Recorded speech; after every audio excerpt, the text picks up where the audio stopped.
દેશમાં લોકતંત્ર અને સંવિધાનનું કચડવાનું કામ જ્યારે ચૂંટણી પંચે કર્યું હોય ત્યારે કોંગ્રેસ પક્ષ અને ઇન્ડિયા ગઠબંધને આ ચૂંટણી પંચ સામે સંસદથી લઈને રોડ સુધીનો અવાજ ઉપાડ્યો છે। ત્યારે બિહારમાં તમે જોવો છો છેલ્લા 5 દિવસથી રાહુલજી અને ત્યાંના ઇન્ડિયા ગઠબંધનના એલાયન્સના અમારા ઠેકેદારો છે એને પદયાત્રા વોટ અન્ય સામે કરી છે અને વોટ ચોરી થઈ છે। એમાં ચૂંટણી પંચનો મહત્વ રોલ છે।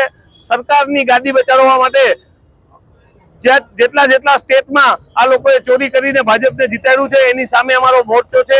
લોકતંત્રને બચાવવામાં, સંવિધાનને બચાવવા માટે થઈ અને દેશમાં એક જ અવાજ છે કે વોટ ચોર ગદ્દી છોડ। આજે જામનગર ખાતે, જામનગર મહાનગર લાલ બંગલા ખાતે કોંગ્રેસ દ્વારા વોટ ચોર ગદ્દી છોડ અને મોદી સામે, સરકાર સામે આજે ધરણા કરી અને આ લોકોને ગદ્દી છોડવાનો અમે નારો આપીએ છીએ।